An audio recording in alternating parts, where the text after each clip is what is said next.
Hey everybody, thanks for listening to Untitled Car Project. We are on show 50. Today, we've got Brad Spring in studio. Thanks for being here. Yeah, thanks for having me. Yeah. Might recognize that name. I'm Rob Spring. Jeremy Molt. I'm Grant Gonzalez. Today, we're gonna talk about some dealership stuff. Brad works at a dealership. He's a mechanic, and we're gonna quiz him. Yay. It's gonna be back into school, but it's gonna be a pop quiz all the way through. Oh man, the seat is starting to feel really warm. It's getting hot, right? Yeah. Before we get going, special thanks to Chad, the C10 truck nerd. In his last drop on YouTube, he wore one of our sweatshirts, and it was pretty cool. Wore it for a good first portion of his little I don't know, what was it, 20 or 30 minute. It was a 20-minute video. 20-minute video, yeah. It was pretty good. Yeah. You know, ironically enough, the week he did that, I was wearing his shirt during our show. Oh, yeah? I don't know if you noticed it, but I did, yeah. Well, we don't have video, so I didn't see it. So, shout out to Chad. Thanks for doing that. And, if you guys haven't checked out his show, look up the C10 Truck Nerd on YouTube. Mm-hmm. Really good content. I like watching his videos. Oh, they're super good. They are super good. Yeah. What else we got? Make sure to follow us on social media. Make sure to follow the podcast if you're not already. Hit like, share with your friends. Share it in your text chat groups and all the social media things. Share it with your enemies. And hit subscribe on whatever platform If you're you on. really don't like them, you got people you don't like, just send them the podcast. Mm-hmm. Say you have to listen to this. Reach out to us, untitledcarproject@gmail.com or on Messenger. And don't just say hi. Actually have something to say, because I'm not going to respond if you're just like, hi. I do that all the time to you, though. And do I respond? Oh, that explains a lot. Yeah, it does. Yeah, if you want to call Grant, we'll give you his phone number. There you go. You can call him Absolutely. Shoot me a message. I'll respond with Grant's phone number. Text this guy. He'll talk to you Like, for hello. hours. Talk at you. For hours. Exactly. Just keep on going. Okay. All the formalities out of the way. Mm-hmm. Brad, how's it going? How's working at a dealership? Let's start there. What's it like working at a dealership? Working at a dealership,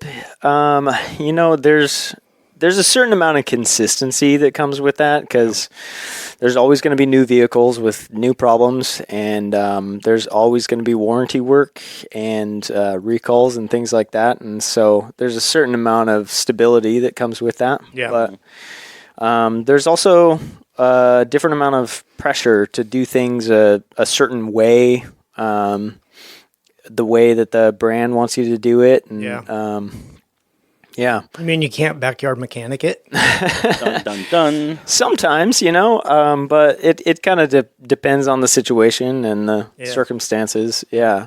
I mean, I think that was a huge, wake-up call for me going into the industry, was just like, everybody's just winging it, I thought, I'm going to go into this industry and I'm going to learn all the things that I've been doing wrong on my own, all the tricks and the magic of the trade. And it's like, no, it's just like backyard mechanic to an exponential amount. Everybody's got their own way of doing things, their own little tricks. And that's really surprising, because I figured they've got basically a manual and a set way. This is how you do it. Mm-hmm. They know the most efficient way to solve any problem on the vehicle, and this is how you do it. It's not like that, huh? I mean, to a degree. Yeah. There's we have special tools that you can't easily access as like a home DIY mechanic and things like that. But even then, sometimes they outsource all these manuals to another company to put all of this down. So it's not even necessarily accurate at all times. Oh, yeah. Helpful.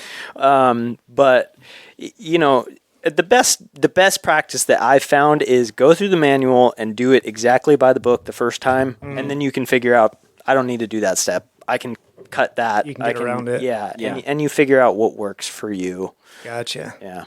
Okay. Yeah, I was going to ask you, but you mentioned the pressures of what are the pressures of working at a dealership? Is it time? Because everybody's, that's what you get paid on, basically.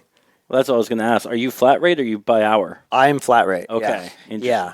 I started out as hybrid, which was still the incentive is there to book out hours with the jobs that you're doing, but flat rate, it's really high pressure, but warranty jobs they don't pay well. You have to really be on your game, and most of the time, the first time you do a warranty job, you're not going to make time on it. You have to do it a couple times before you can actually... Yeah, it's the learning curve. Yeah. And so that's what's different about warranty versus customer pay or being an independent place is like that warranty dynamic is they're going to pay you a lot less to do that job. But that being said, like once you are good at what you do, you can make those times and like it does provide that consistency of work, like I was saying. But I think there's a lot of changes happening in that as well. Like sometimes I get like these old airbag recalls, these old cars. They most of the time these people just want free stuff, but they're cars from like 1995, and they bring it in, and it's like it's got a recall on it, and it's just the passenger airbag or something like that. But it'll pay out a lot more, so you can tell there's been a vast change in the dealership and how much they're paying for these warranty jobs, and they're really clamping down on how much they're giving out, you know. But I also heard something about New York having some sort of mandate as to like how much dealerships are paying under these warranty jobs, and some sort of enforcement of the pay being more fair. So there might be a shift in the future. So a minimum, maximum kind of thing. Yeah. You're not allowed to pay less than X number for a warranty repair or something like that. Yeah. So when you do those, you know, like you said, you go through a learning curve.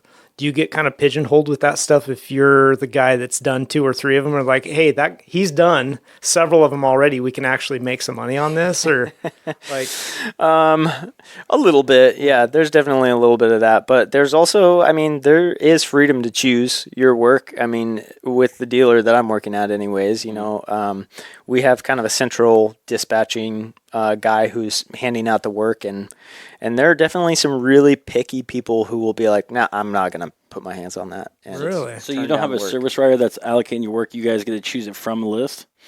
We do. Okay. And that's his role, is he's kind of like overseeing like who the work is going to, and that everything is like moving through the system. Okay. And that's kind of new for us. In the past, it has been like each advisor has like a set team of technicians, and now it's all being dispatched all across the board. But you know, that being picky comes at a cost too. And that's like reducing your skill in different areas, and it reduces the availability of work to you too. So I'm not one who typically tends to turn things down. And sometimes it is to my detriment because it's just shitty work. Shouldn't have taken this project. Yep. This sucks. But there's always something to learn in that, and then the next time I come across that, it doesn't feel that way necessarily. Yeah. So You either get better at it, you figure out the tricks to make it not such a bad job, or you know to turn it down. yeah, One of the exactly. two. Yeah.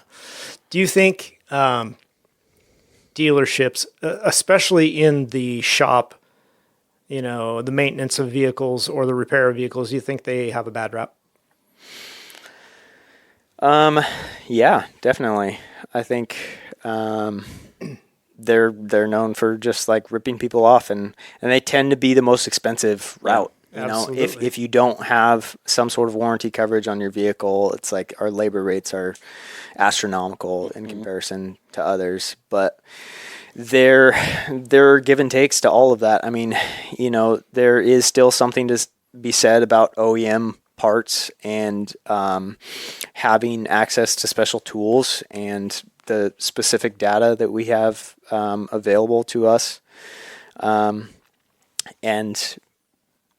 just like the warranty that we apply to the vehicles after we've done the repair, even if you're not necessarily getting a good technician, it's like we're held liable for doing that job once you've brought it to us. Basically it's covered. If that same issue persists or whatever, you have to basically take care of it. Yeah, and if you bring it to Joe Schmo, you don't know at all what you're getting. The parts could be 10-foot bad warranty. quality to begin with, and you come back and they're like, man, it's not my fault. So I fixed it once. You drove out of here with it. Yeah. You made it to the end of the driveway. It's your Right. problem. Exactly. Yeah. And it's just such a different landscape of what it used to be 20 years ago. I mean, because there's so many failure points on vehicles now, and it's just bound to happen, and things are so expensive to replace. I mean, anybody that's buying a new or like a certified pre-owned vehicle, I'm just like, it is worth it to buy the extended warranty. Yeah. You know, like the amount that you're paying in your deductible is going to be far less than what you will pay out of pocket to get those repairs done, and you just never know what's going to break. It might not even be your fault necessarily, maintenance or whatnot. Yeah. Well, especially since newer cars are making it harder to, like, you can't replace a small part. Like, I think it's Nissan and their transmissions now make it so if a CDVT fails, you can't get a specific belt for it. You have to buy a whole new transmission. Right. Yeah. It's and that's the other thing that's changed in the landscape greatly too is we don't necessarily repair parts because the cost of labor exceeds the cost of that part. Yep. And it's frustrating to see that much waste and to see these things that you could potentially fix, but at the same time, like, I understand the argument too. Yeah. Yeah. That is rough. How do you know? How does the general public know? And maybe there's not a good answer. If they're being taken advantage of, or if they feel like they're being ripped off, like I think going into a dealership is for general public pretty unknown. Like, you check in at the counter and you hand them your keys and you're like, okay, here we go. Have no idea what this is going to add up to. Even though they may give you an estimate or quote, whatever, they get into it and, oh, well, all of a sudden there's this, that, and the other thing. And we found a leaky this. And, they're calling you on the phone in a couple hours going, oh yeah, your estimate's no good anymore. It's $1,300 more. And we have no idea. We can't go in and look. We can't watch what they're doing. Well, especially since dealerships will try to upcharge for most of the part. Yeah. So, Well, it would seem like that. Upsell. well, yeah, anyways. Yeah, no, I Some mean, of them it's do. a valid question, and it's difficult. It's so nuanced, because, I mean, there's even if you're going to a dealership that may be solid, there's maybe a tech that's like trying to upsell things that don't necessarily need to be upsold, or, there's always going to be people everywhere that are going to be trying to, like, skirt around you and just make money off of you, and it's so hard to tell. A huge thing that I've been seeing that it seems to be helping with that confidence is people are doing video inspections, and they're actually taking pictures and videos of the fail points or the evidence of the vehicle that is like, this is the problem, this is what we're seeing, so you can see for yourself, like, this is why we're recommending that. Like, the mechanics are doing that for the customer. That's pretty cool. Yeah. Is that mandated by the dealership, or is that just something they are doing to kind of help prove themselves that they're not taking advantage? It's typically, being enforced by the dealership. There are some techs here and there who are more avid to be a part of that. I know even for me, it's kind of intimidating to just like take out your phone and take a video and be like, here's everything that's going on. Because I don't interface with customers on a daily basis. And I'm like, oh, okay, somebody's going to watch this video of me talking about their car. But I definitely see the value in it. And I think it's a helpful way to like build that confidence and that trust relationship. And it's hard. I mean, you just have to like ask questions and kind of inquire about like, okay, well, why do I need that? Or like, can we wait on that? Is there really, how is this going to help me? What is this going to prevent in the future? And hopefully, you have a good advisor that's like reading the notes that the tech is providing about why this failed or why this needs replaced. And hoping the tech actually gave good notes. Right. Yeah. And not just parts broken. Yeah. Yeah. Ran when parked. I don't know. Yeah. and that's so frequent. But yeah, it's just like if you feel like you're getting scammed, then go somewhere else and see what somebody else has to say. Maybe they're gonna say the same thing, or even just go online and chat GPT, put that information in there. Yeah. You never know what you sure. Is it a common failure, that kind of thing? Yeah. So yeah, from somebody that doesn't work at a dealership, I would like to believe that most of the guys that work at the dealership that are actually fixing the cars don't want to put extra work into it, right? Mm-hmm. They want to find out what's wrong. They want to replace that part, and they want to get it the hell out so they can get paid. Yeah. Right. And not do a whole bunch of extra diagnosis to try to, scam you for another $100. Yeah. No, and I think that's valid, but I think the concern comes into play when it's like fluid exchanges or like brake jobs that are being recommended too early, or it's those maintenance services that we do make good money or hours on those kind of jobs, and when you're flat rate and there's pressure to like make your hours for every pay period, you do want to make those sales, and so I have seen where either the advisor or the technician are adding on extra services that the customer doesn't necessarily need just to try to make their quota for the month. And I think that's where the concern of the scamming comes in. Yeah. Makes sense. Yeah. So, conversation you and I had quite some time ago was about having return customers. And is it really common for you to build a relationship with a customer, whether that's a commercial account or even an individual customer, and them to come in and ask for a certain tech specifically? Not that I've seen. Yeah. I think that's kind of a unique thing that I have been blessed to be able to create with a few like customers. But it takes a special kind of person, not to toot my own horn or anything, but I take a lot of pride in my work, and not every tech feels that way. A lot of people are just coming in for a paycheck, and that's fair. Like, it is a job at the end of the day, right? But it can be difficult to create that kind of relationship because of the advisor boundary of like you're always communicating through a third party. Yeah. But it's sometimes it does boil down to those things of like doing the backyard mechanic fix to get somebody back on the road, Right. Like, and maybe they come in and they're low on money. It's a customer pay job. And like, you're like, okay, we really need to replace this component, but I think maybe, we do this wiring fix or whatever, and like that'll get you back on the road for a little while until you can afford the thing. And they're just like super grateful that you found a cheap way to get them back on the road. Yeah. And they want to come back, and they're going to ask for you. I'm surprised you can do that. Yeah. Well, it's not, I can imagine, as long as it's not safety concern. Yeah. It's not a safety related item that, Yeah. Yeah, I could see it not being an issue.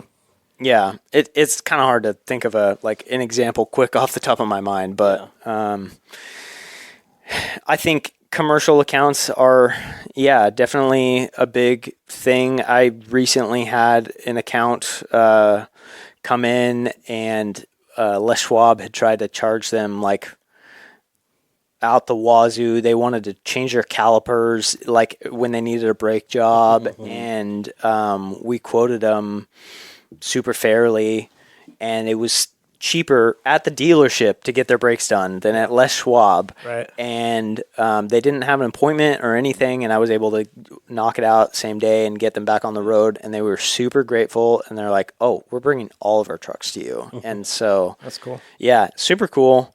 And I mean, it's super great to be able to just be like, yes, I'll take the work. I will do that. I will prioritize it. And then, you see this reward of like this, they're grateful, and they're going to bring you more work. And those commercial accounts, they're really good accounts to have because they need their vehicles to be on the road. So if you recommend stuff and you're being honest about it, they're going to approve it and they're going to keep coming back.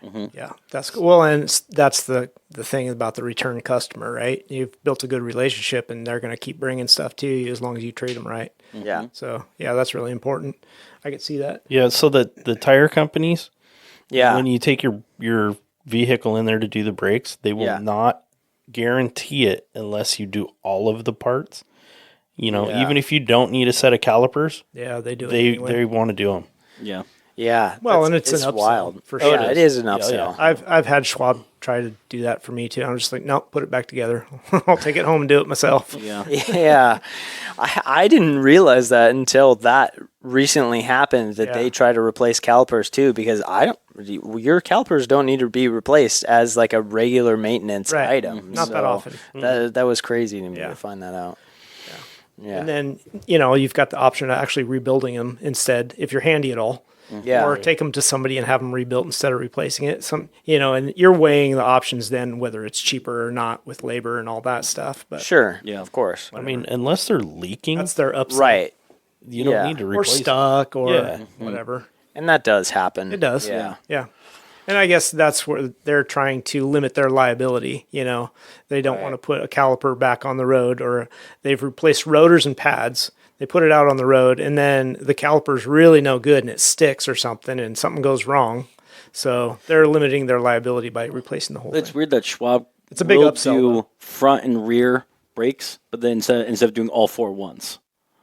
Oh, they'll do them yeah, so individually? Yeah, well, not individual. Well, they'll do them in pairs. Yeah, that's what I know. mean. Yeah, Front but to rear, if yeah. from as much as they're going to the lengths to replace calipers and Right. everything else on the brake system, you would think they would say, "No, we're only doing all All of four." them. Yeah. You know. Yeah. Yeah, that's a good point. So on the, I don't know where I want to go with topics next, but new cars, warranty stuff, or even just, not under warranty, but somebody comes in. To me, the most, the hardest things to troubleshoot is the electrical. Like, especially with all the new electronic components that are in all the cars. I mean, you can't get away from it. Yeah. How difficult is that? Are those probably the most time-consuming kind of things to deal with? Yes, absolutely. And I would say that that's where being at a dealership comes in the most handy, because we have so much resources as far as like wiring diagrams and like descriptions of operation, and as well as the classes that we take as to the way that our systems communicate and operate, to be able to have some sort of a baseline understanding to what we're getting into. Yeah. But, and this is the nice part where warranty does typically pay out with electrical stuff, is like you run actual time. And as long as your paperwork, your story, like it actually lines up with how much time you're asking for that it took you to diagnosis, Yeah. they will pay out. Yeah. So yeah, you have to go through a process, and you have to outline that process. I did this, then I had to do this, and that led me to this, that kind of thing. Yeah. Yeah. Yeah. And they understand that like electrical issues can be like Nightmares. nightmares. Yeah. And take hours upon hours to find the like cause of what the actual issue is. But so there is room for that. But I actually really enjoy that, especially under warranty, because when it comes to customer pay, like we tend to have to ask for a lot of diagnosis time up front, typically, 3 hours or more. Yeah. And that often involves asking for more time, and you feel bad, really, because you know that like the customer needs their vehicle to be fixed, but you need to be paid for your time fairly. And it's this battle of like, okay, I really want to get to the bottom of this, and I'm trying the best that I can, but I've used up all my time.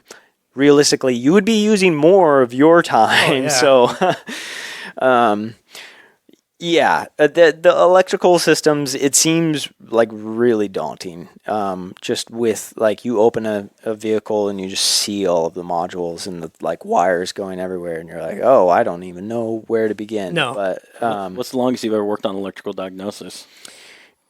oh, probably like a week. I mean, yeah, yeah. And it ended up being the ground underneath the seat. It ended up being the main powertrain control module. Just needed replaced. Yeah. But that's the thing about modules, though, is like we're with that module specifically, anyways. It's like so rarely is it that I'm like hesitant to condemn it most of the time. But as time has gone on, I've like gained knowledge of what checks to make and like when to sooner call it and be like, no, yeah, let's just try to replace that. Because there's also a push-pull of like, okay, diagnosis is starting to cost this much. When do we start just pulling the trigger on replacing things and seeing if that fixes it? Just doing a shotgun effect. Be like, sir, what's going to stick? Yeah, exactly. And, you know, I have been so hesitant in the past of like, I want to get it verified, like, this is going to fix it for sure. But then, like I was saying, there's that push-pull of like, okay, but how much time do I spend on this before it makes more sense to just start trying things and replacing things? Yeah. So in those instances, if you start replacing modules, whatever they are, and it doesn't fix it, you've sold that module, right? Because once you plug it in, Yep. what do you do with the one that you pulled out that is still good? Do you give it to the customer? That's a fair question. Because, Hold on to it for troubleshooting. well, I mean, maybe. Yeah. If you can, sure. Yeah. Okay, is that what you do with it? Because, yeah, if it's still good, that's a great thing to have in your toolbox. To be like, hey, I got one. Let's try it. Yeah. I know this one's good. Yeah.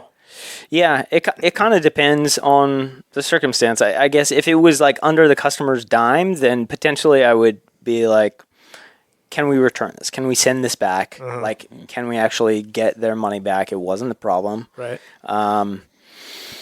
If it's under warranty, then probably just like ship the old one back and be like, that didn't fix it, and move on to the So next they can thing. refurbish it or Yeah. whatever. So you can't really keep them in your toolbox and Not under warranty. We have to return all parts under Okay, warranty. Yeah, but yeah, there have been cases where like I have kept parts. Like for example, there was a fuse box and it has an internal wiper relay, and like had to replace the whole fuse box just for that. But I know that everything else on there is good, so I can use that for other troubleshooting purposes. yeah.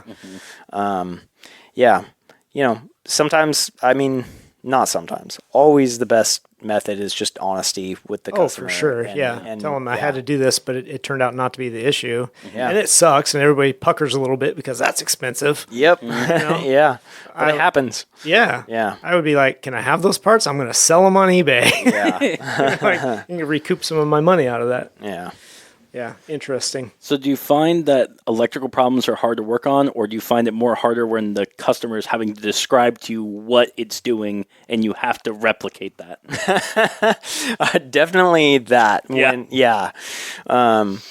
And that is something too that I've had to like budget my time on because I always want to believe the customer. Yeah. They bring their vehicle in for a concern, and I'm like, they've got a concern. Like, we have to figure it out. And I have had to kind of shift my mindset in that and be like, you know what? Sometimes there isn't a concern, and sometimes we just need to wait until the concern is more present to actually be able to find what it is. And yeah, I think like noises especially has been something that has left me scratching my head far more than electrical concerns. Yeah. Especially when the customer is trying to, it's like, it makes a bibbity bobbity sound. Yeah. What's that? No. Yeah. Sounds like it's coming from back over here, over Exactly. my right shoulder when Yeah. Well, and utilizing your resources too, communicating with the advisor more, like, and my service manager, I'm really grateful for. He was a tech before being a manager, and so he's really got that unlocked. But having them make sure that either the advisors or him are going for a ride with a customer to figure out where they can duplicate that noise and so that somebody who is in the dealership is like, I know what it sounds like. I know where you can go to make it sound like that. That's going to save everybody a lot of. Even as a customer, that's super frustrating. You have this noise, but you can't make it repeat. Yeah. Because I know about the troubleshooting. If you can replicate it, you can fix it. Yeah. But if you can't replicate it, if it only happens randomly, you're so screwed. Yeah. You don't even, it's like going to the doctor. Well, it sometimes hurts when I do this, but not every time. Yeah. Well, and that's just Murphy's Law, right? Yeah. And I've sat with customers in cars when they're like, well, of course, now that It's not going to do it. Absolutely. Yeah. Yep. Oh, I hate that. But I've had that with electrical bugs too, where it's like, oh, the back windows won't roll up. And then I go get the car and I bring it up and the back windows rolled up and the radio turned on just fine for me. But I've got the magic touch, Slam the door just right. Do you recommend to customers who they have trouble explaining to you what's happening or they can't replicate it to just like grab a GoPro and just keep it with you at all times? Or take a video on your phone if it's starting to do what it's doing? No, but I'm going to take note of that. There you go. Yeah. I'm going to take that with me. Because they're going to be like, it only happens at a certain time. Like, if it does that, grab phone, record it, bring it. Any information is better than none. Oh my gosh. Yeah. It only does it first thing in the morning when I start it up and it's 36 degrees outside. Yeah. If it's 37, it's not going to do it. Okay, so take that car home. Yeah. Next time it's 36 degrees, record that shit. Exactly. Yeah. So, Brad, it sounds like time management's a big thing at the dealership, correct? Totally. How do you guys manage time when it comes to tool trucks stopping by? That's later on. We haven't got there yet. Okay. Okay, we'll hold back. No, that's fine. We can go there. Okay. Because I was going to ask you, like, are you on first name basis with the tool truck guy? No, I know both of them, but only because they're trying to sell me stuff. Absolutely. Yeah. Yeah, I've really resisted. I've seen firsthand the people that get into like major debt with these guys, and it's like you're not even making any money at that point. You're just paying it to the tool truck. And, the quality versus the amount that you're paying is just not really there. I think maybe, there was a time and place where the price that you were paying matched the quality that you were getting out of those trucks. But, now Harbor Freight has got their Icon line that really is like stacking up quite well. And even with, let's say I'm buying the cheapest of tools possible, and I have to replace it 3 times, like I'm probably still not paying the Snap-on premium. Guaranteed you're not. Yeah. Yeah. And even at that, maybe you're buying the Icon because I use some of that stuff too. I think we all do. Even if you decide, all right, well, this tool doesn't really stack up. Maybe the fitment's not quite right or whatever. Then you go buy a Craftsman or a Husky or a, some other brand that's just like that medium level. You're still ahead of the game. Yeah. How the tool trucks used to always advertise it for us when I used to work at a dealership was the fact that they're there, you got the tool right then and there because you're in a job, you can't always leave to go do a selling convenience. Claim. Exactly. Yeah. And in some regards that does make sense, but when you're saying paying like, Milwaukee drill for $200 Impact versus $1,200 from Snap-on, it doesn't make any sense. Yeah. Well, and power tools are kind of a whole other ball game too. And I will say I have bought some things from the Cornwell truck, but everything that I've bought I felt like was fairly priced, and but you're also there's a warranty behind it, and somebody who's consistently coming back to be able to maintenance those warranties too. So What? Well, at least they're coming back. Yeah. Oh, that's a regular stop for those guys. Don't get me on that story. Yeah, they're on lockdown with that. What's your tool collection look like? Like personal versus stuff that you get from the dealership, or do you get specialty tools, or are all those borrowed? How's that work? Yeah, the special tools thing from the dealership is things that are very specific to specific part installs. They're not your like just average box wrenches or ratchets or sockets or things like that. So you're supplying all of your own tools. Sure. All your own hand tools. Yeah, for sure. We have some technology things like for troubleshooting electrical, we have access to an oscilloscope, which is something that I actually use quite frequently, and that's a pretty powerful and very expensive tool. Yeah. Or we have a really fancy battery tester, and things like brake flush machines, like those kind of tools are provided for us. Yeah. But Dealership owned. Yeah.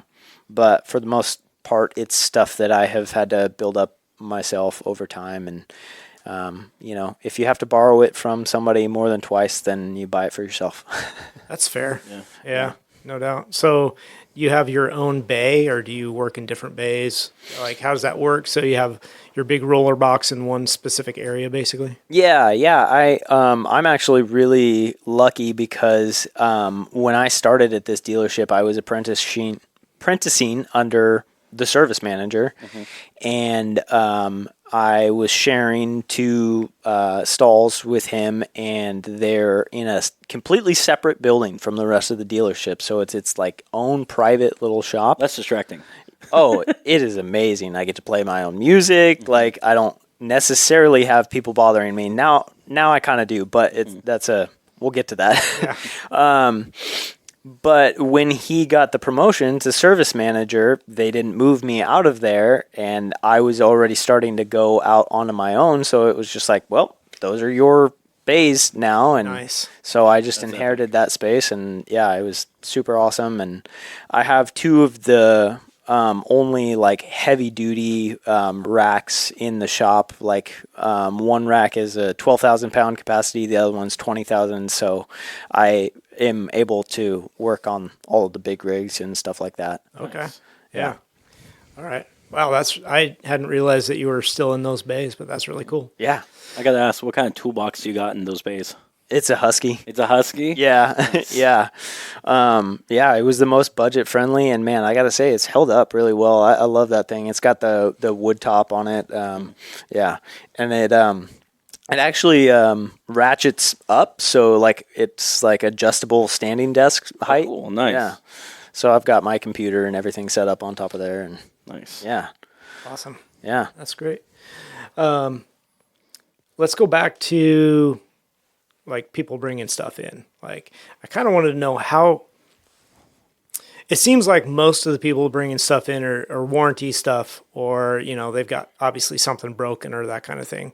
Yeah. Do people bring in vehicles just for their projects? Like, I got this is what I want to do with my vehicle. You're the dealer on this type of vehicle.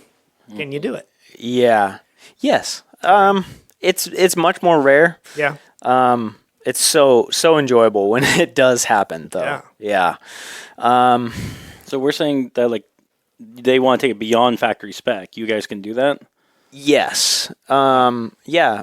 As long as there's no warranty limiting that kind of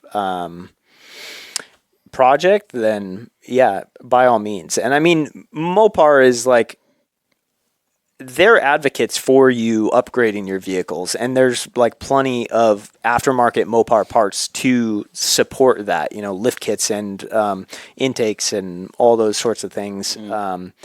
So I mean, yeah, as long as it's not under warranty and we're it's under the customer's dime, we're totally able to do all sorts of upgrades. And we've had people come in to have superchargers installed, and I've done cam and lifters on a truck before, and sometimes it's just tonneau covers or side steps or things like that, but those are enjoyable projects because those customers are always just excited. They're getting some cosmetic upgrades. They're they're happy about it. Yeah. They're not doing it because they have to. Right. Yeah, I think that makes. What's been the most badass thing you had to do in terms of that? That's a great question. I think a supercharger sounds pretty fucking awesome. Yeah, that wasn't me. I didn't get to do that one. No, yeah. Well, I want to say, so there's a customer that we have. This kind of applies, not really. He's got a AV, American Expedition Vehicles. They've transformed several like Wranglers into like kit cars essentially, and they had this one that they did back in the day where they would put the Hemi 6.4 into a Wrangler. Okay. And so they had like a whole kit listed out of how you could do it yourself, or they would sell the vehicles already ready to go. They've already made all the adjustments. And we had this customer who has one of those vehicles, and it had 185,000 miles on it, and it was like ticking internal failures. And he was like, I still want this. I want it to be exactly how it is. Let's just put a new 6.4 in it. Mm-hmm. And he just loves that thing. It's his baby, and he had us put a new engine in it, and he's just been a super loyal customer and just a super fun guy, and that Wrangler is so fun to drive. Nice. I mean, that much power in such a like light vehicle, is like. Yeah. Is it pretty similar to the Wrangler with the 392 in it? Yeah, and actually, that's what inspired them to come out with the 392 is because that AV partnership. Okay, that's cool. Yeah. That's great. Well, he must drive that thing all the time with 185,000 miles on it. Yeah, yeah. Mm-hmm. No, he bought it with 170,000 miles and then did the swap. Oh, okay. Yeah. Oh, yeah. Could be. Yeah. He's well loved that vehicle. Yeah. Yeah, totally. Says something about it too, though. If it went that far, I mean, yeah, you got to do maintenance and all that, but 185 that's mileage. Yeah, it's pretty good before having like any and that's to say like it probably would have been a savable engine, but again, the whole like labor versus just swapping the engine was like it didn't play out. I mean, I think he bought some sort of certified like crate engine that ended up being way less than us to tear down the whole engine and rebuild it. And so, and then he was able to just take that old engine and he can go have somebody rebuild it. And okay. So resell it or do whatever he wants to with it. That kind of thing. So with something like that, when you're putting a new engine in there, how is that done in terms of procedure? So like when it comes to a factory, say engine swap, you guys have full factory specs, torque spec, this how it goes down. When it comes to customer bringing an engine put in, do you just go, okay, this bolt goes here, we're going to tighten it until it feels tight? You do research on your own time and find out like what actual torque specs are, or how does that go down? No, yeah, that's a valid question. So as far as like actual engine components, we would be referencing like the Grand Cherokee SRT is like what that engine would be coming out of technically. And that's what we would use for anything on the engine. And then, as far as like engine mounting or other components or in the engine bay, we're just referencing the same like JK Wrangler database. So there's kind of a like mixed of information, and every time I request parts for something like that, parts is always so thrown off. Yeah. They're like, we see this VIN and you're asking for this. Yeah. Trying to figure out where it actually is supposed to come from and get the right part to begin with. Yeah. That can be difficult. Let's dive into the diesel stuff a little bit. And I know you've got a bunch of questions on that. Yes. I've always been kind of fascinated with just, the passenger pickup trucks, right? The diesels, even the half tons, but like to do any kind of work on those, the best option is actually to do cab off. Yeah. To get to it. And you showed me some pictures of that a while back, and I just thought, damn, I've heard of it, never seen anybody do it. Yeah. I find it's pretty interesting. So like, how long does it actually take to take a cab off and out of the way so you can get to the powertrain? Yeah, depends on how many times you've done it. It used to take me a day and a half, 2 days. Just to get it up? Yeah, just to get it up. And now I can do it in half a day probably. Wow. Yeah. It's like it's a long laundry list of disconnect this, move it out of the way. And like the first couple times doing it, you're like still, as you're going up, you're like, oh crap, that's getting stretched out, or I need to still disconnect that. Like, but yeah, it feels really intimidating. And then once you get it under the wraps, it's like, okay, it does make more sense. I like specifically with the 6.7 Cummins, like if you ever have to take the camshaft out, it's so long, it's not going to come out. With the radiator and the grill and everything there. Drilled big enough holes. Well, and so I was so intimidated one of the first times I had to do that, I was like, well, what if you just took the radiator and the grill off, like, and just took off the front end of the truck? And so I did that. But the amount of, like, bolts for like trim pieces and all of the like body fitment things and whatnot that had to come out just to pull all of that stuff off the front end was such a headache and a nightmare. I was like, it's not worth it. And then you don't want to lose all that small stuff. Yeah, and it doesn't quite go back the same.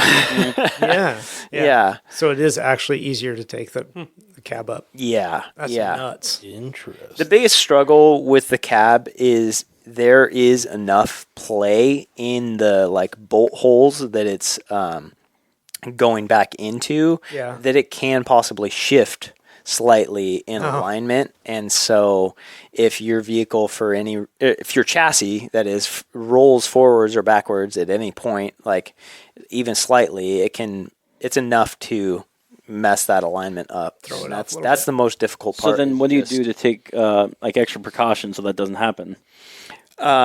They recommend that we put wheel dollies under the vehicle so that if that does happen, you can just easily shift the chassis to where it is. And then taking measurements just from the cab to the frame at like a static point where you know that, you can reference that later. Yeah. And... yeah, I don't know. Something happens every time. I'm pretty much that I have to shift it anyways. So yeah, having those measurements and then just knowing that they're going to be the same on both sides. I'm surprised they don't have anything that is like a laser scan, where you like kind of like on NASCAR, where they set up and scans the whole vehicle, gives a 3D model of it or whatnot. Where a dealership could do the same, so when you take the chassis off, you can exactly know where it goes back on. You know? Yeah, that sounds like an expensive tool, though. But dealerships have expensive tools. That's true. Unfortunately, the dealership that I work at is very tight. Stingy. Yes, exactly. And that's not the case for all dealerships. A lot of dealerships, especially ones that are like chains and things like that, they are willing to spend that extra money. Yeah. We're kind of a one-off dealership where we just have the one.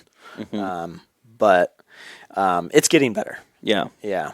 But kind of an alignment rack, really, is kind of what you're thinking of, I feel like. But something along those lines. Yeah. You know. So if it takes you half a day to pull a cab up and off, how long does it take to put it back? About the same. About the same. Yeah. It's the bulk of whatever you're doing is probably going to be the actual repair once you get the cab off. Yeah. What kind of some other than the cam? What are some common things that a customer can expect a whole cab off? Like what kind of work? Yeah, there not a lot else than that. I mean, really, it's going to be like if you're replacing an engine or like pulling the cam off. Unfortunately, like one of the common issues that we've encountered with those 6.7s is the timing case leaking, and the timing case is behind the cam gear. Oh, interesting. So the cam has to come out for the timing case to come off. Okay. So that just an oil leak. Yeah. Cab off job. What about with the Hurricane engines? I'm not sure yet. Okay. They're so like, I mean, it's been like 4 years technically now since they've been on the market, but we really haven't seen many failures with those. And for our listeners, those are inline 6 cylinders, correct? Yes. Okay. Twin turbo. Gas powered. Yeah. Yeah. Do you yeah. see the V8s come in at all then? Sure, like the 5.7 or the 6.4 or would those require a whole cab off? Like say if you have to do heads or anything? No, not at all. Okay. Yeah, it's pretty much just the diesel stuff. Yeah. Our Eco Diesel, the 3 liter, or the Cummins 6.7, those are really the only ones that are requiring cab off for repairs. And there's probably more things on the Eco Diesel that are like fail points that require cab off at this point than the Cummins, really. How so? Like, what's common failure on those engines? Well, there's one of the EGRs and the turbo are on the backside of the engine underneath the firewall. And it's a nightmare to get to. It's virtually impossible with the cab on. Specifically, there's like a rubber coolant line in the valley of the vehicle, and one of the banjo bolts is under the turbo. So that sounds fun. Intake manifold, cab off, like turbo out. Yeah. Wow. Yeah. That's kind of ridiculous. Mm-hmm. But, I mean, they put everything together in such tight spaces anymore. It seems like they don't have much choice, it's... Yeah. And... I don't know if I agree with that. Yeah, I don't know. I think... I'm not a designer. I think engineers vehicles just design things in a certain way. So I'm in a different industry, semiconductors. We've had a couple gas lines that were like going through a specific spot, and the engineer's like, look, it fits in the 3D model, and you're like, come over to the tool and look at this. And he's like looking at it, and you're going, how am I supposed to get that out? Oh, with the 3D model. Yeah. You go, so they put a new like VCR fitting in the middle of it so you can take it apart in 2 pieces. Okay. Yeah. Well, and that's always the battle, right? Everybody's like, oh, the engineer versus the mechanic. Yeah. Like, they're like at each other's throats. Well, it would be cool to have that, the engineer that put that clear under the firewall. Okay, buddy, come on, let's go fix this. Yeah. Let's see if there's maybe hand him a wrench. Here, you do it. Yeah. Maybe there's someplace else you can put this. Right. What do you think? And a recent revelation I've had about that age-old battle is like, they have to go through financial department. Sure. And there's financials going, okay, well, like... We saved 3 cents by putting it there. Yeah, and we've had to do this for this long, and we've been manufacturing it this way. We have to change our whole manufacturing plant to change that one part. Let's just say, for example, to get to that one thing behind the firewall would require a window that you can take out and get like a panel to get to that, right? Access panel. That then requires a full new stop of production in the production line to say, okay, we got to add an extra step. Well, now we have to do a casting for it. Those are new model year stuff they put into. And true. I mean, they change stuff in model years all the time. Yeah. But it's nuts to think like it adds up. Oh, it absolutely does. And you're right, the financial side on that one, and not everyone does think of that, Yeah. It's a balance for sure. Yeah. And there's probably times where the engineer was like, oh, it would be more serviceable if it was right here. It's like, well, yeah, but we can't afford that. Yeah. Like, wait, what? Yeah. How much do I cost an hour? How much is, the labor to do this job now? What do you mean you can't afford that? Yeah. Especially if it's under warranty. I think you're going to pay for it. But whatever. What, in your time at the dealership, like what is the biggest job you've had to do? How long did it take?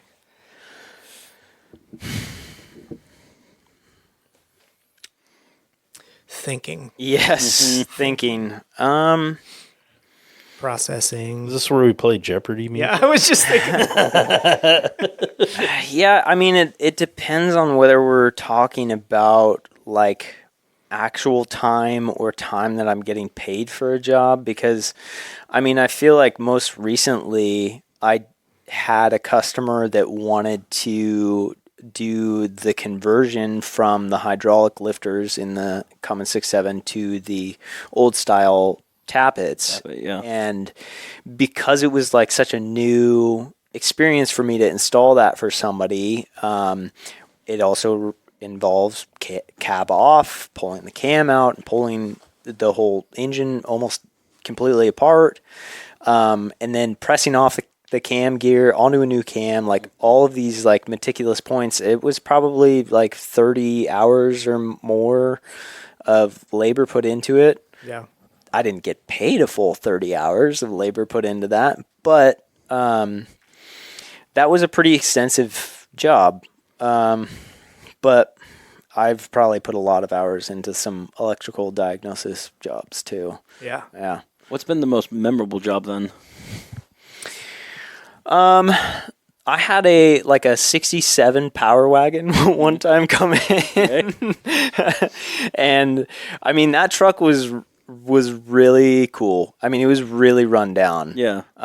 But it still was like all original powertrain, and That's cool. He was like, I just want it to run again. So whatever that takes. And that was probably the first and last time that our dealership ever takes a vehicle that's that old. Really? Yeah. I mean, I think usually, if you have a vehicle that's that old, you are either somebody who works on cars yourself and you do that as a passion project in your free time, or you're taking it to like a custom shop, and it just it's really difficult to source parts for something of that age. We're having to go all aftermarket basically. And Yeah.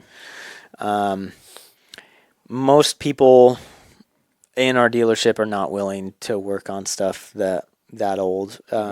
Just the amount of resources available, and I think the skill level is just not really there, because I have like a fundamental understanding of vehicles, and a lot of people they go to the book and they look at a code, and they're just going through a tree or something like that. Yep.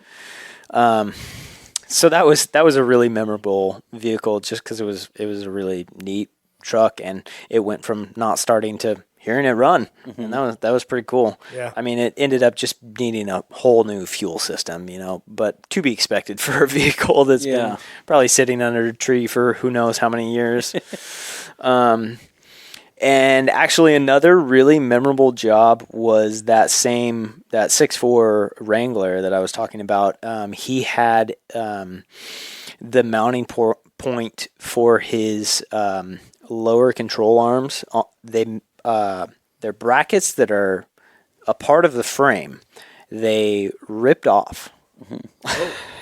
Yeah. Wow. He was probably rock crawling or something. Oh, okay. Yeah. And you can actually buy new brackets for that. Yeah. But I had to fully fabricate the new brackets onto the frame. And that was not something that I'd ever done before, but there was nobody else who was willing to take that project on. So I said, okay, yeah, I'll figure it out. And he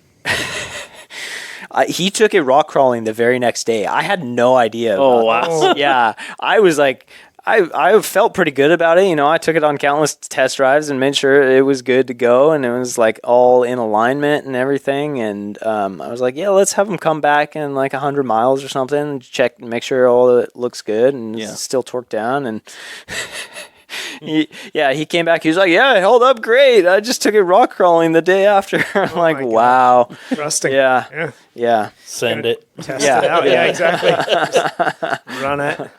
Take it out and run it. That's so awesome. back to the what was it, a 67 Power Wagon? Yeah. There's probably a lot of stuff in there that's a lost art to work on. I mean, potentially it's still got points. It's distributor for sure. Yeah. So- I mean, it was a mechanical fuel pump too on it. And we ended up just switching to a lift pump from the engine bay because customer wasn't really interested in refurbishing that part, but that's not really something I've ever worked on, and would have been something that I would have had to figure out. Lost art, like you're saying. But I mean, when it comes to vehicles that are that old, you just have to have an understanding of how these systems are actually operating to know what you need to attack. What's your approach when you're facing an issue with these systems? And it comes from a logic of understanding of the vehicle, not just a code and following a diagnostic tree. Yeah. Oh, it's definitely different in diagnosis. The thing I liked about working on my 64 Ford, There's a ton of room under the hood. Yeah. And right. it's simple. Right? Yeah. It's a lost art, but like in reality, things were a lot simpler. They were less reliant on a bunch of electronics to tell the systems how to. There's no computer. Yeah. It just runs. Yeah. Or it doesn't. Or run. it doesn't. Yeah. Yeah. Fuel, air, and spark. Yeah. Yeah. Yeah. Basically. So, Brad, I had a question that's been bugging me all day.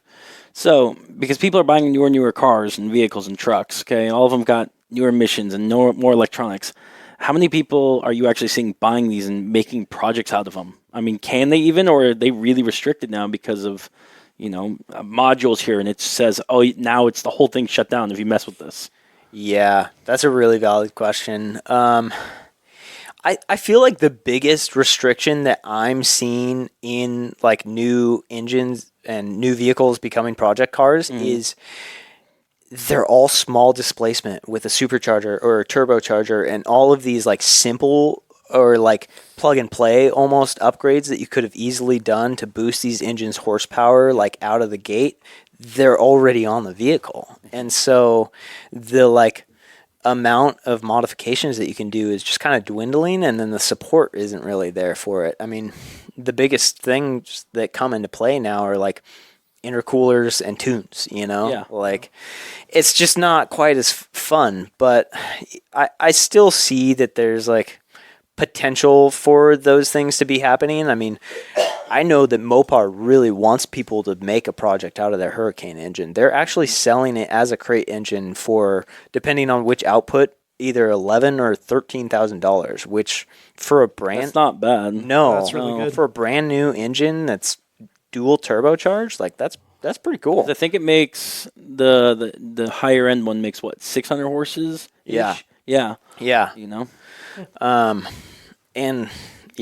And that comes with a harness, I'm told. Oh, wow. But so the idea with them having such a accessible price point is they're like, take it, make it into a project. We want to see what you can do with it. Yeah. Be the beta testers for us. We'll take out the info. That's promoting the brand too. Of course they want that. And I think that's getting lost a little bit with some of the manufacturers because like you said, motors are getting smaller and they're just turboing to, they're cutting cost. Yeah. Right? Totally. But I don't think those motors are going to last as long. I know that Chevy's having a hell of a time with their stuff right now. Yeah. And everybody's making tiny little motors, 2.7, So 3.3. Are they cutting costs or are they trying to cut fuel consumption? Oh, it's both. Emissions. There's emissions, EPA stuff for sure. Yeah.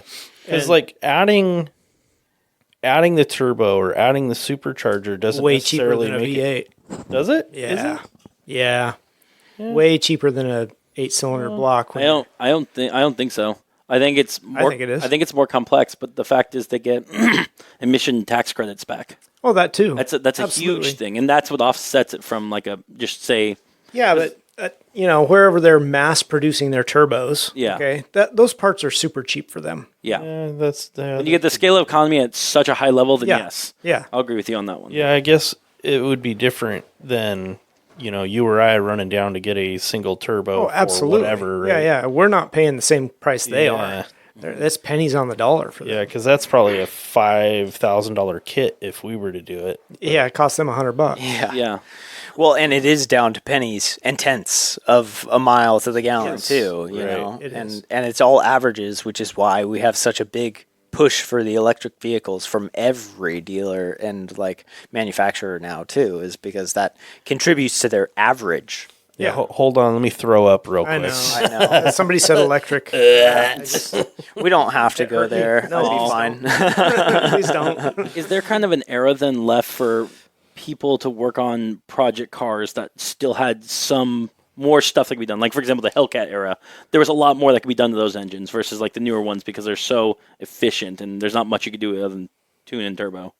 Yeah, I think it remains to be seen. I think there is room for it. I think most of that market right now, for us anyways, is shifted to the diesel and the Wrangler market. I feel like we're not really seeing it in the sports car stuff as much. It's mostly people that like driving diesels and like the enjoyment of a ride. But then also the off-roading community. Yeah. Yeah. Off-roading, do a lot of people off-road with a diesel? I was just curious because I have no idea. No, I'm just saying off-road because the Wranglers Yeah. are getting a fair amount of Gotcha. modification as well. Yeah. I think you're right. I think, though, in the last early 20s, right, 2010, say, through 2020, there was a big market of still V8 cars and that kind of stuff, some naturally aspirated, plenty of that. I think there's going to be still a big push, a big community that's going to use those cars for modifications and that kind of stuff. And hopefully we can survive this electric revolution bullshit long enough that we can start producing good cars again. Yeah. You just never know. I mean, there's definitely going to be a gap, you know? I mean, like my little Bronco, I love driving that little Bronco, but every day I'm behind that, sitting, looking over the hood going, a 5-liter in this thing would be freaking awesome. Nothing's stopping you from swapping it. Yeah, until it's, I'll wear this one out first. When the warranty's out, he'll probably contemplate it. Yeah. Contemplating it already. Yeah. So, but, I think it'd be awesome to have a little 5-liter in that thing. And someday it'll probably happen, but maybe it'll be a early plan once the warranty's done. Yeah, exactly. So, yeah, and I think, part of it, at least for our brand, like Mopar kind of lost their vision for a little while. We had a CEO who was not, he was from overseas and not in touch with the muscle car community. American market. Yeah. Yep. And so we kind of lost touch with our, supporters and fan base. And that happens. but there's talks. It seems like they are listening to people and like are interested in what the people want. And there's talks about the Hemi not being dead after all. I heard there was a rumor that, I read an article that it's confirmed, but not, I don't know. Let's just say rumor that it is coming back. And my thought was April Fool's, but this was 2 days before April 1st. Yeah. So I'm like, okay. Yeah, that's all. I haven't heard any official word either. It's all rumors, but I believe it. I just think it's too iconic of an engine for them to just kill it off that easy. Well, and especially with the current administration loosening up the EPA standards and stuff, that's actually feasibility. If I can say, I want to say this on air. I think I don't Mopar. I think Mopar's biggest thing is they had the V8s and they had the Hellcats. That was their golden goose. And the problem they had moving forward was they did not have anything to replace something so iconic. Yeah. And that is like if they bring it back, great. But they're still gonna always look for that. What's the next thing that will replace this? Well, I think all of the manufacturers have to do that. I think they should. Yeah. Agreed. Right? I mean, the 5.0's been around a long time. Not really. No. Yes, it has. 14 years, 15? It's been around Longer since than the that. fucking 80s, bro. Yeah, but it was gone for 20 years. In the middle somewhere? Was it from really? the 90s. It was gone I don't from... think so. I don't know. I don't know that to be I don't think so. true or not true. Yeah. But possible. Anyway, it's Grant been would know more around than I a would, long so- time, but it has changed over the years, right? Yeah. I mean, the Hemi's probably done the same thing. The Hemi's been around since what, the 60s? I mean, the theory of it. Yeah. Right. I mean, a Honda's a hemispherical motor. Well, it's- but whatever. A lot of It's kind of like, here's a better thing. It's kind of like the LS motor. Chevy's now switching over to the LT and putting their eggs in the basket on that one. But they didn't just go overnight, we're getting rid of the LS. They still had the LS while the LT was still around, Yeah. And They all slowly go in phase out. phases. Yeah.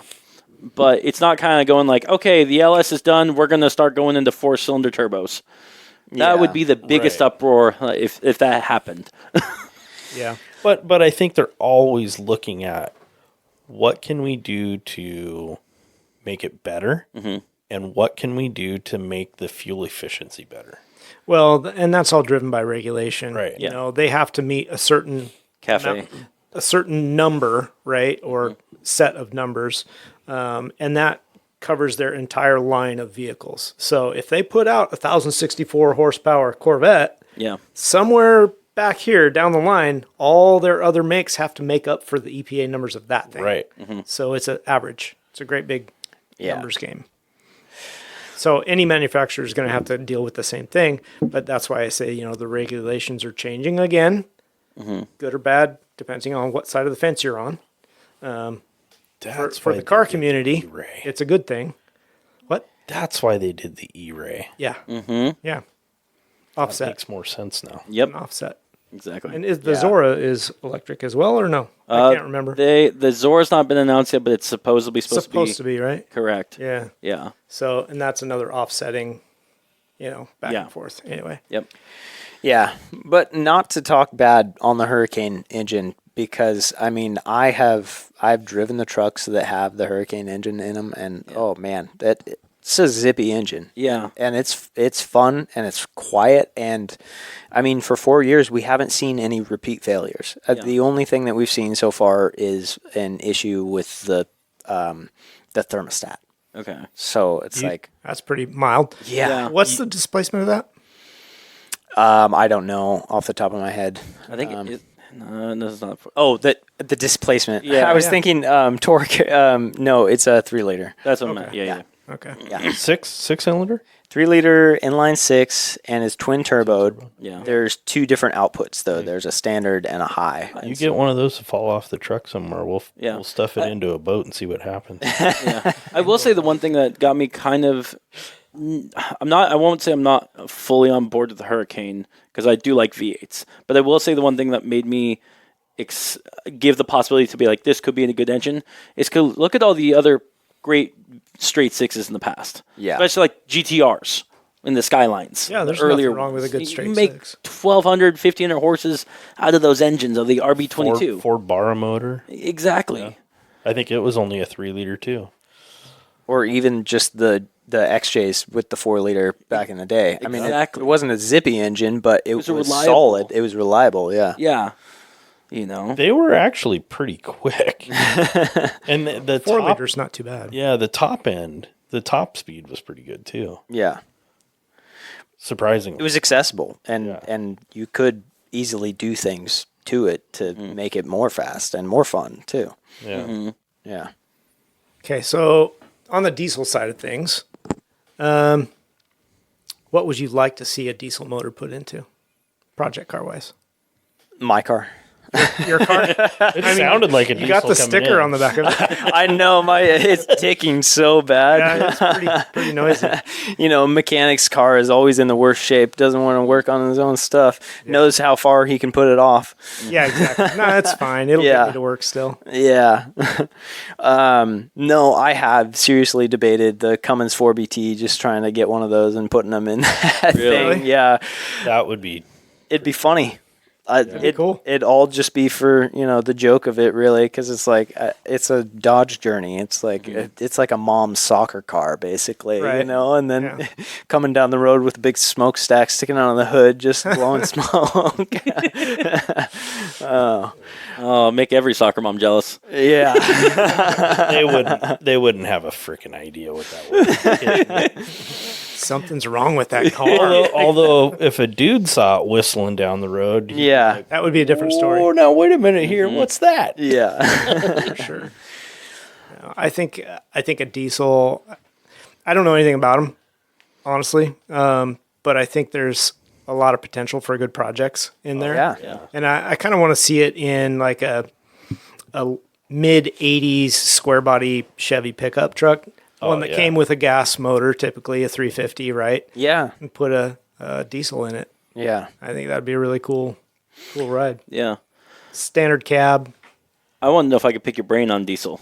Yeah, absolutely. I want your thoughts on the top Cummins engines. Yeah. The 12 valve, the 24 valve, and then the 6.7.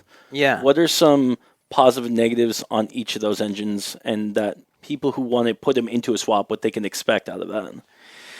Oh, man. You asked a lot of questions right there. I know. Yeah.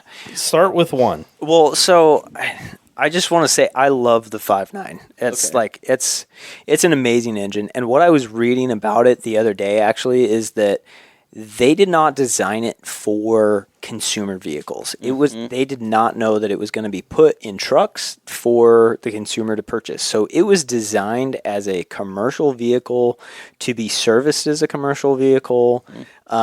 So it's built to last. Oh, yeah. And it's like solid iron and forged pistons, and like it's an amazing motor, and I just love the sound of them, and you know.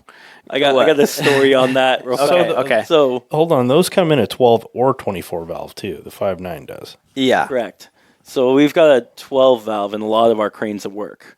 Yeah. We have an RT 55-ton crane. I was working on it today. Just to give you an idea of how strong those 12 valves are, that crane has been ran at some point. It was like probably 8 years ago. Same motor for 30 minutes with no oil in it, and is still running. Okay, it had no coolant in it. We just found out for the last like couple months because guys would top it off, but 9 gallons, 11 gallons of no coolant in the system and still running while it's like pinged off, still fine, not ticking or anything. And that's from 1999 to now, nonstop running crane, I don't know, 10,000 plus hours plus on that thing, still going strong. Wow. Yeah.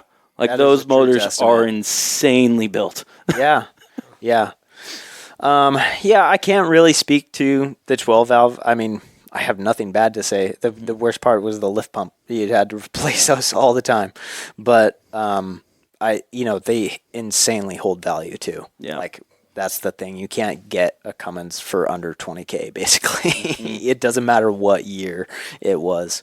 But I'm a believer that the product is really solid and they continue, to produce a good product that lasts. And I think there have been some shifts in the money saving generation with the 6.7, but even still the failures are accessible and repairable. And You think it's still in the same category as the original, like the 5.9s, or do you think it's a good motor, but it could be better? I mean, I think the biggest thing is emissions. Yeah.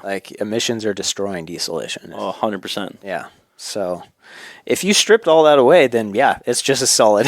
Yeah. Yeah. Would you say that's the biggest failure you've got with all your diesels is just emissions? Mostly with the EcoDiesel, I think.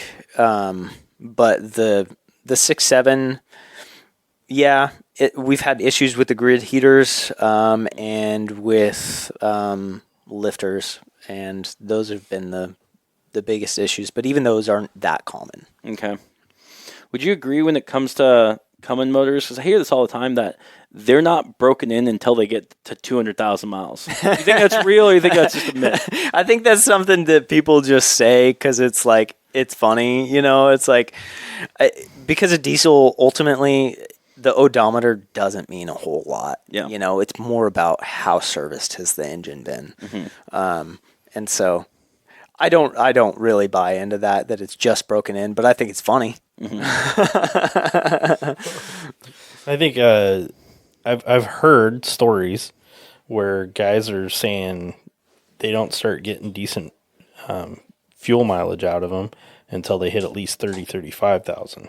Okay. So I don't know how attest to true that, I don't know yeah. how true that is, but I have heard that it takes about 30,000 miles before they get to their fuel sweet spot, I guess. Something. Yeah. Yeah. Interesting. I'll have to inquire with the diesel owners that I know. No idea. So I know, Grant, you had some questions earlier that maybe you didn't put up here. So now's your chance. Yeah, I'm trying to think. Okay. Okay. Don't go too deep into diesel. Okay. We got more of that coming. Oh, okay. Do we? Yeah. I was unaware. Oh. All right. So, the squirrels are turning in Grant's head. Yeah. I'm going to roll out our next car build challenge. Okay. Okay. Did you read it already? I Build did, challenge? I did not. Oh. Oh, I was just Yeah. curious. I figured there'd be a lot of rules to I it. read the title. Oh There yeah, is. they're Grant rules. They're Grant rules. So I have designed this challenge to ruin Grant. No, I'm just kidding. do you want to just kidding. inform Brad and our listeners what the car challenge is? That's what I'm about to do. Well, the concept of it. That's what I'm about to That's do. what he's about to do. Yes. So if you have not paid attention to previous episodes, Which Grant hasn't a part. Oh, yeah, Grant doesn't know. If you did, I would know because I get emails all the time and messages about the builds I've done. Yes. Okay. So we challenge each other to build a certain vehicle within certain constraints and dollar amount, basically off of Marketplace, just to see if we can do it. and see what it turns out. Now, Grants are always hideous and ridiculous. But So they're functional and they're elegant. And functional is a question mark. Yeah, the first one was maybe not functional. Apparently, I think you the second can- one was not functional. Apparently, as well. you can LS swap a Ford, but you can't Ford swap an LS. No, vice you versa. can't. You cannot. I mean, I'm a little bit of a purist. I wouldn't go either way, honestly. Yeah, Yeah, some people won't. the internet's Anyway, very loud on that. so this stuff. this one is going to be the ultimate road trip cruiser. Okay, Okay. Okay. so this is a car that you would go on a long road trip with at least 3 of your friends. So you got to have backseat capabilities. Comfort is key. Comfort Okay. is key. Entertainment systems are a must, and I know Grant is going to like that. Yes. The more feature and creature comforts you have, the better. Okay. Car must have started as a project. You can't just buy it and drive it. You can't just buy a new car. Okay?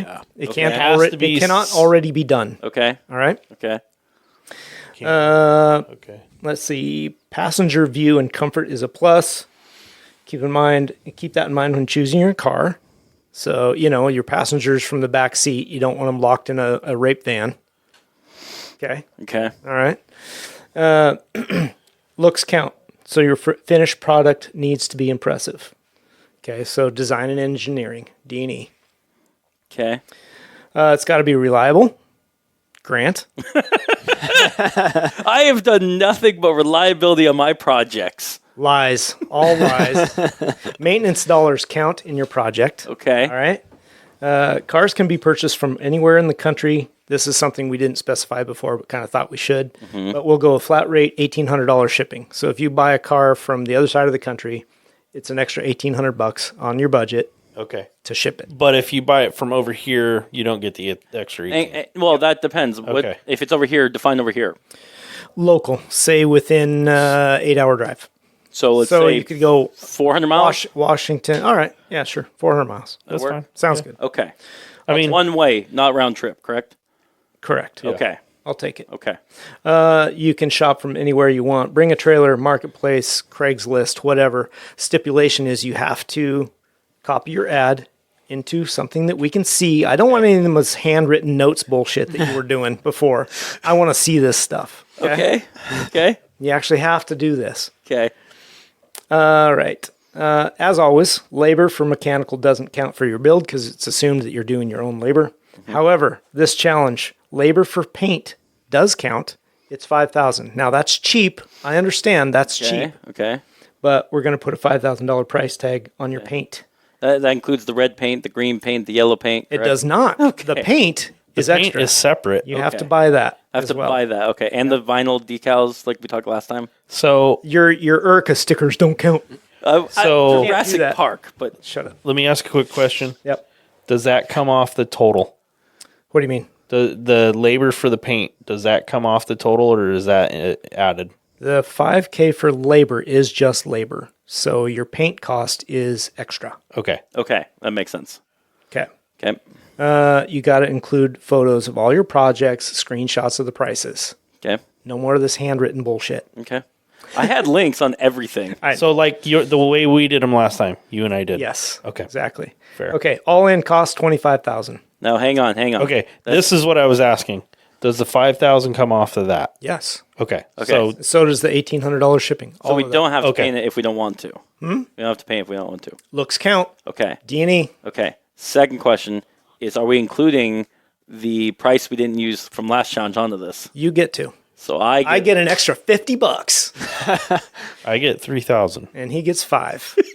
Yes, he does. You in, Brad? Yeah, I'm in. Okay. All right, good. It'd be fun. Good. So we're gonna run this one for several weeks. We'll reconvene you on this project, say 3 weeks from now. Okay. Okay. So then we'll read out what we got. We'll compare notes and we'll pick on Grant. Okay. His is always some Jurassic Park something or other. Yeah, if you do Jurassic Park this time, Oh no, I've that broom is going to go over the top of your head. I've got a few ideas. I'm trying to think if I want to include a tank or not. Long trips, man. Long trip. Who cares? You could be in a tank in a log Comfort trip. is key. You should have Remember the added rules. it should have some sort of fuel mileage. I was trying to figure out some way I could deduct Grant's $5,000 and not have to deduct it off of mine. Yeah. I couldn't come up with a creative solution to that. I've got so many ideas on this. So I'm basically starting at a deficit. I got a pretty dope idea. I actually. need So to- are you, Brad? You only get 25. Yeah. I need to know, our listeners need to know, are we doing the contest again where if they submit, we're going to pick the top one? I'll play along. Okay. We only have one of those so far, correct? Okay. I think Jimmy Galloway should join. I know Yeah. you're listening, Jimmy, so jump in on it. I've had, so far, I had multiple people, more than I can put in my hands, reach out to us on the challenge, but then they're like, why'd you Email. read out? Build the challenge. Like, I don't know. I'm like, build the challenge. You already talking about it. Do it. Send it to us. Yeah. Let's see it. Let's hear it. Email us at untitledproject@gmail.com Or call Grant. or call me. Call Grant. No, email it. If Grant gets it in between there, we won't understand what's happening. Yeah, that's true. Okay. Did you come up with any questions, or were you too sidetracked? Sidetracked, but Okay. we're keeping that for the next episode? What? Yes? No? Okay. I don't know. What? If you got a question, bring it. Now's the time. Yeah. No, we got more coming next episode. Oh, we got more coming next episode? Yes. Okay, that's good. Whoa, drop My it off. question might actually be up there already. Okay. I wanted to know, Brad, being in a dealership, what's kind of the most unique tool that you see that the market doesn't have availability to? Oh, that's a good one. Oh, I know. Oh, do you? I do. Okay. Air conditioning coolant refill station. Oh gosh, I mean that is a really valid answer. Yeah. Yeah. On that topic, it's like a lot of people don't realize that you basically can't buy refrigerant at an auto shop store that doesn't have stop leak in it. Right. And that's going to wreck your system. And nobody's going to want to work on it. Oh, wow. Yeah. Oh, So interesting. take that into account Yeah. if you try to buy one of those bottles to fill your car. So with the best thing refrigerant. is to go to a actual body shop or auto shop and have them recharge it. Yeah. They're going to well, evacuate it and then put new stuff in. yeah. And I mean, they are supposed to be sealed systems. So if it's not working, you probably have a leak and it should Yes. be addressed. That's the hard part. That's the ticket. Yeah. But maybe the leak's slow enough you can get through one more summer. Yeah. You know? Yeah. Gosh, yeah. I mean, nothing that the market doesn't have access to. It's just all stuff that's really expensive. You know, it's like, I don't know. Somebody I know built a tool. Me? Yeah. No, not you. what, me? Oh, my CAN network tool. Yeah. Yeah. I mean, but it's something that somebody with enough passion could do. Yes. Yeah. No, I took on this little passion project where I used an Arduino with a little microchip for communicating with CAN, controller area networks. It's how modern vehicles communicate, and basically to decrypt what the messages are and be able to receive and send. My idea was to be able to say you had a broken door lock switch or something, but you already had the data or the CAN message available, so you could just send it over the network on the vehicle, and the door is actually locked. So you know, oh, okay, everything is in place that should be able to like get those doors to lock. It's just the switch, and it'd be an easier way to kind of rule out some possibilities of what's going wrong in that system. Okay.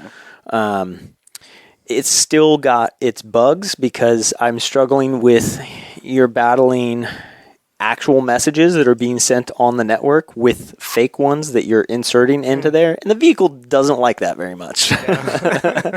So, you know, we have scan tools that that's something that the market doesn't have access to necessarily, because we can communicate with each module individually and actuate certain things, but we're also limited in like those things, even just as technicians, and what the engineers have access to on their side of things. So I wanted to be able to take that a step further and really just like nerd out on it, essentially.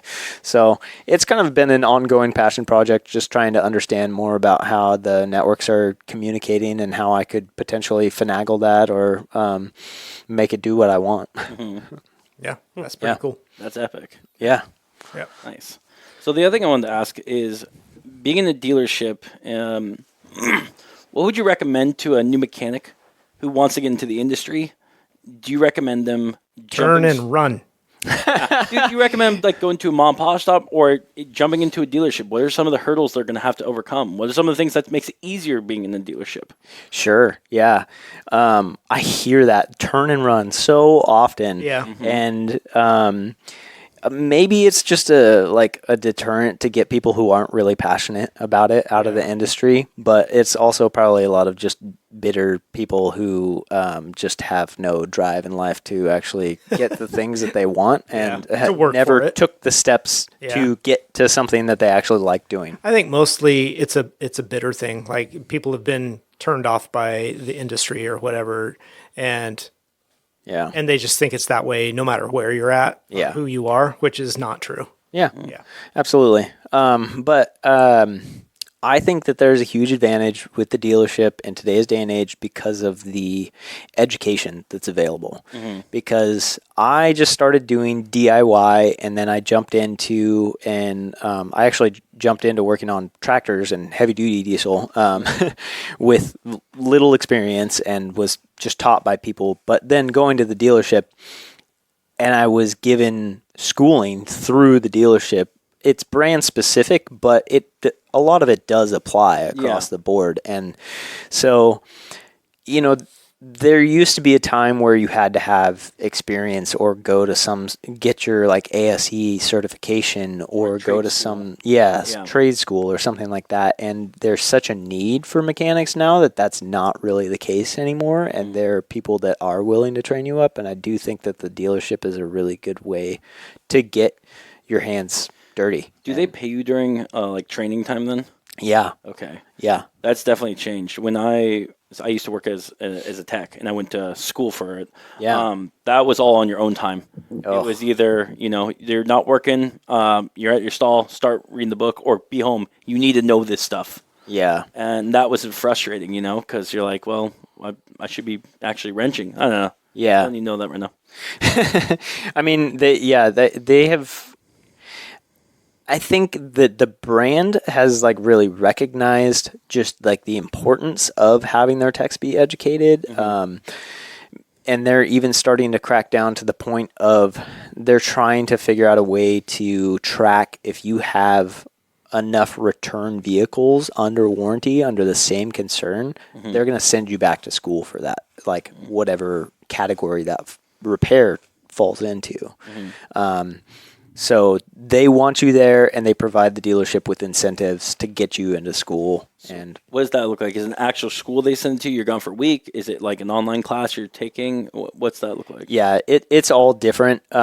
We have 3 different categories. We have web-based trainings, virtual classroom online, so it's like a Zoom class, and then there's in-person trainings. So we do have a training center facility out in Tualatin that we go to. Nice. A lot of techs actually travel for their training. That's not something that we as a dealership do anymore. One person has to ruin it for everybody, but yeah.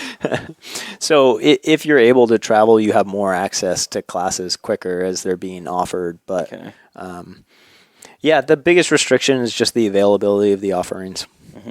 What about in terms of tooling and stuff? Like, if it's a new mechanic, do you think if they want to do it, take the investment, buy the tools, jump in, go for it? Or do you think buy a limited amount of tools to get some jobs done and buy as many as you need to while you're working on the job to get when he's done? I think the second mindset is the way to go. Yeah. I mean, especially if you figure out it's not for you, don't get in too deep. Yeah. But a lot, especially because you're probably just going to end up changing oil for a while, and you won't necessarily. You'll probably need a ratchet and a 13 or something like that. So it's good to just kind of build it as you go. And I can't speak to every shop, but we're all pretty willing to loan things to other people. So, do you find ever need any more for SAE kind of tools, or is everything like when I was working? Everything was metric. To be fair, it was European, but not really. Yeah, it's pretty much all metric. Yeah. So that's good. Hamster brain, kind of just going. Yeah, I got one. You touched on the industry needs more mechanics. So how is that going? Like, is it pretty shallow field? Do you have a lot of turnover? What's that look like? No, we've actually been pretty stable. We don't really have anybody leaving, which is crazy. But I think that just what is out there who's looking for work isn't like super.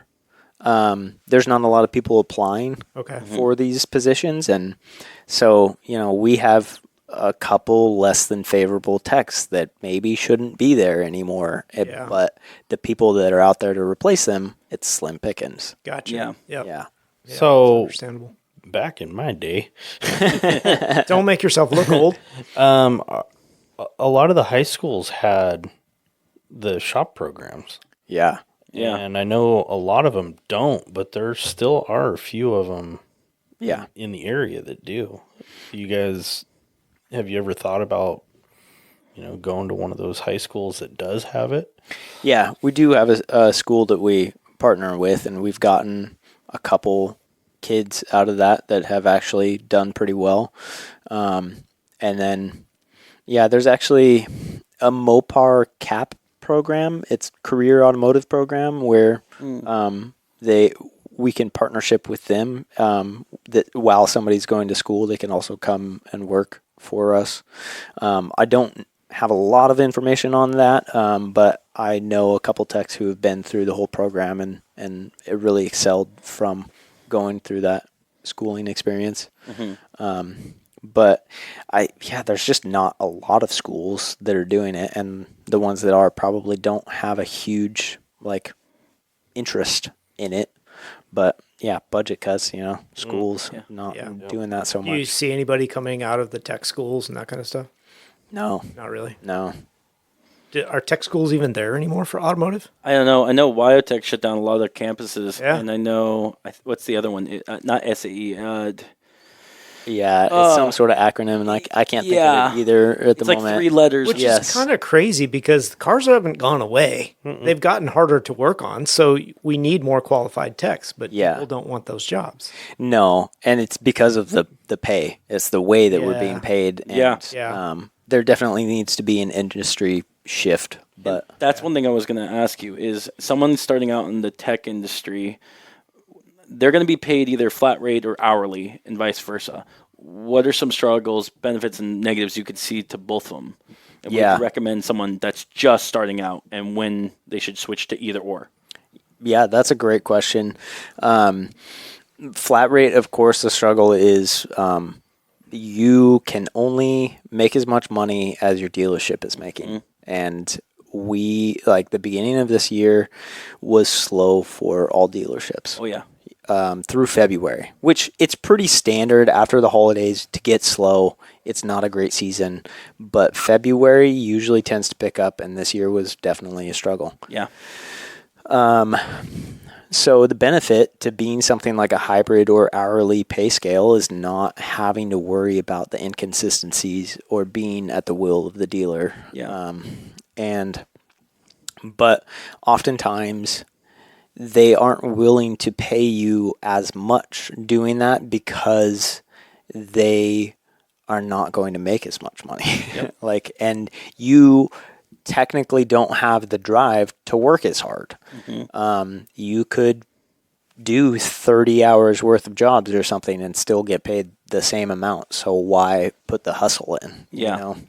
So I kind of see both sides of the argument of as mechanics, we're valuable and we need to be paid fairly, but also it's okay, but how do we get you to like do your job efficiently and like actually produce for us as a company. Yeah. So I remember when I worked as a tech, I was paid flat rate, and it was tough because it was during the winter, during the slower time, but still, I'd be putting in 100 hours a week, being there and working, but only paid for 50 hours. yeah. So a car would leave, and I'd be there. I'm like, okay, I'm cleaning, sweep my bay, making sure everything's polished. I'm organizing anything I can to keep busy, but it's nuts because you're not getting paid for that. Yeah.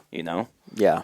And that's another struggle too, is it's like I have to maintain my own space and tools and organization and all of that stuff. And I'm not getting paid for that. So I have to find time to do that in a way that I can still be efficient and make money. Yeah.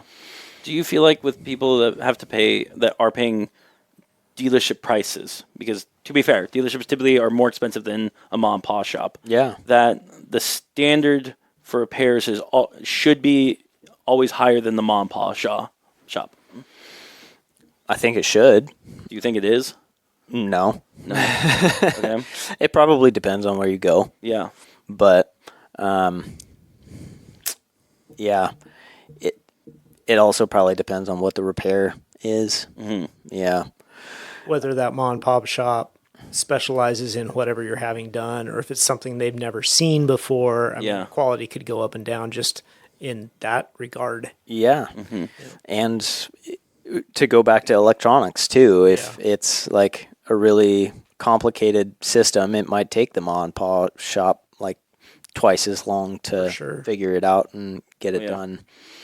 So, I mean, yes, I do feel like it would be great if the dealerships could like justify the pricing, but I think it goes back to, there's a huge shift in who is in the industry and how long they've been there. It's a lot of really young people in the dealership that I work at. So that's good.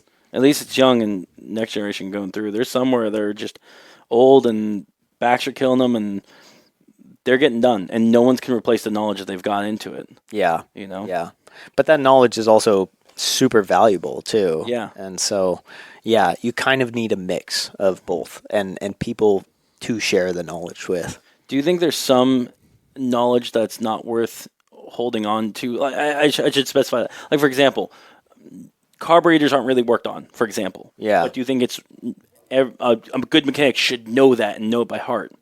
Or just be like dabbling in that, like obsolete kind of techniques and technology. Should they have a capacity of that, or be like focus on the new stuff? So, go ahead. Let me answer that. Okay. So, at a dealership, none of those guys probably need to understand how a carburetor works. Not unless you're getting that 1967 Power Wagon or whatever. Now, if you work as a mechanic at a shop that specializes in older vehicles. Something along older vehicles or something along the lines of drag racing or something like that. Yeah. You probably should have a really good grasp on how to tune a carburetor. I guess what I was going with that is we've got a lot of old timers that are in the industry, and that knowledge is being carried with them. And there's stuff that is good to have that. But if they worked in their highlight in the 80s and 70s, when it was the beginning of, fuel injection and catalytic converters start coming out and stuff, is it better than, okay, we've got new blood, they're focused only on ECU modules and emissions. 10 years and newer. Yeah. I'll cut in. I think that I think it goes back to what I was saying about looking at a code and going through a diagnostic tree versus actually having an understanding of how these systems work. And I think the catalytic converters brings up a valuable topic of like, there was a tech that was really struggling over a P0420. It's a really common, like most of the time it's like you need to replace the cats. Yeah.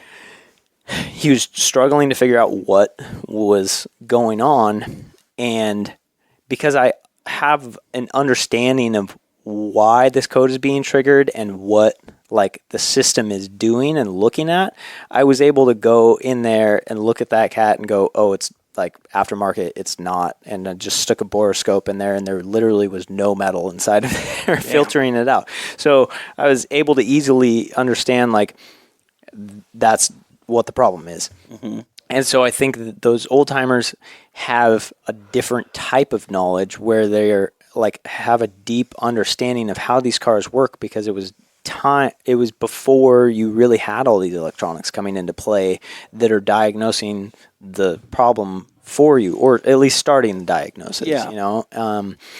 And same thing with like O2 sensors. And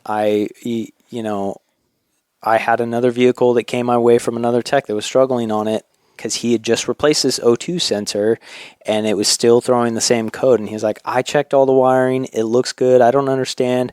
I went home that night and I read up all about how O2 sensors work and figured out how to perform tests on the O2 sensor and find out that the brand new one was bad out of the bag. Mm-hmm. And so... yeah, it's just about a deeper understanding that is not really happening with this new wave because it's more systematic. Mm-hmm. And it's like, how can we like train these techs to be the best? And it's not necessarily people that are doing it because they love doing it. Yeah. They don't have that deeper understanding and don't really strive for it. Like, yeah. It's just read the computer. It says replace this. I replaced it. Now what? Yeah. How come it's still not working?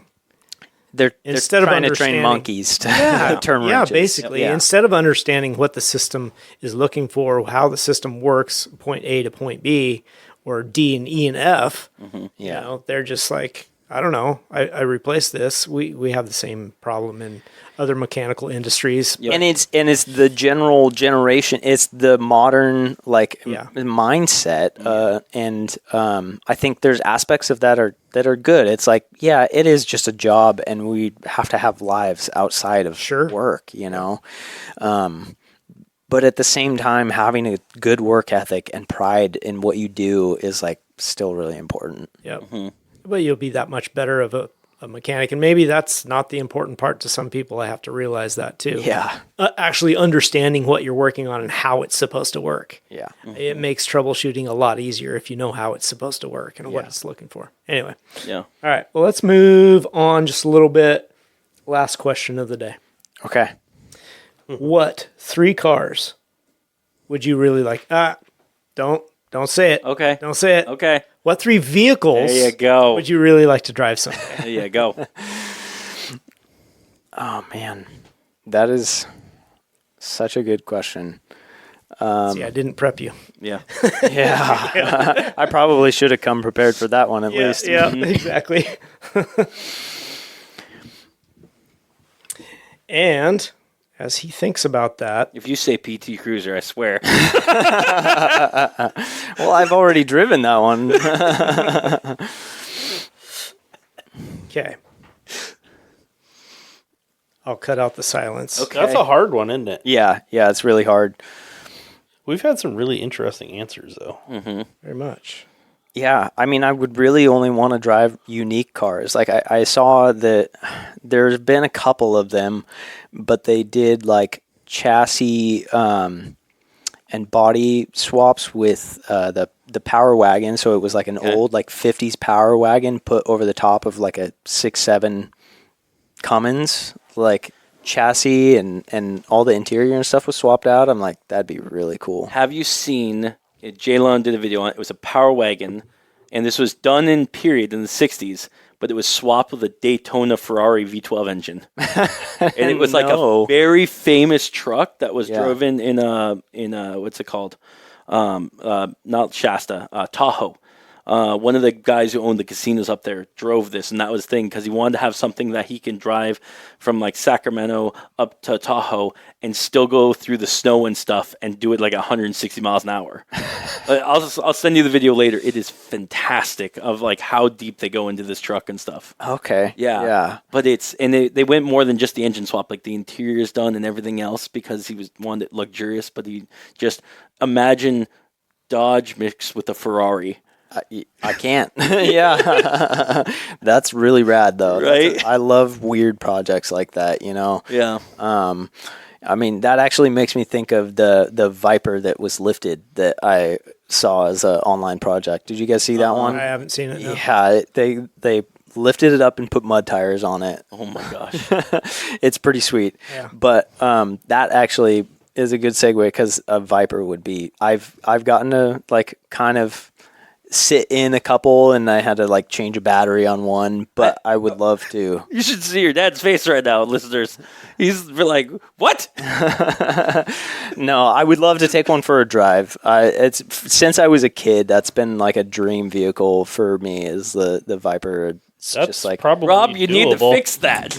I don't have a Viper But Why are we you looking know at me? people. because you just have a has an Viper. I have a engine. Viper. I'm sorry. I forgot to put you in that thing. all right, let's do it. What's your favorite gen? Oh gosh, probably Gen 2. Gen 2? Yeah, Right on. yeah. Just traditional, or do you want to have like the ACR white with blue stripes? Oh yeah, Yeah. totally. Very All done up. Okay, there's one. Okay. Oh, the Power Wagon was the other one. Oh, okay. I'd like to. It's a unique car, but I'd like to be able to drive it. I think All right. that's a really cool project. Yeah. So 2. Gosh. I'm going to break the silence because I got a question to ask Do you. it. Okay. Have you ever driven one of those Dodge Rams with the SRT 10V10 I have not. Viper motor trucks? No, I've seen a couple on the road, but I've never had any in for service or anything like that. And yeah, I mean, I would probably say some sort of SRT 10 or something, but like I've gotten to drive a Durango Hellcat, a Challenger Hellcat, so I've like actually gotten to drive those. Can I ask, Yeah, how with the Hellcat, and you've driven multiple ones with different Hellcat engines, yeah. how different is it driving wise? Like the engine has instant torque and blah blah, but is it just do they feel it all the same, or is it like they're completely different animals per vehicle? I think they're just different in how they like handle in like turning or accelerate. Like, yeah, just handling is really it. I Yeah. feel like the acceleration feels really similar. I think it's Okay. probably down to, really small numbers at the end of the day at the drag strip or something like that Yeah. you're not really noticing on a like day-to-day driving experience. Yeah, but let's So- just say if like a person has a experience in say a Charger Hellcat, Yeah. and they jump into a Durango, it should be pretty easy to Yeah, do for they're that both one. tanks. They weigh the same. Yeah, exactly. yeah, know? yeah. One's just a little higher off the ground. Right. Yeah. yeah. I do think that they're very similar. Okay. Yeah. So we got one more on the list you haven't listed. Did you ever have a poster car on your wall that you always had up? It's probably Pamela Anderson. I understand that. But that's not a vehicle. Oh man, I've too always young for thought Pamela Lindsay Lohan or something. Yeah, probably. Okay, here we go. Just give me 1 second. Okay. 1 second. All right. Yeah. All right. Well, while he's looking that up, I'm just going to preface this. Okay. We were going to do project cars, but we're running a little long.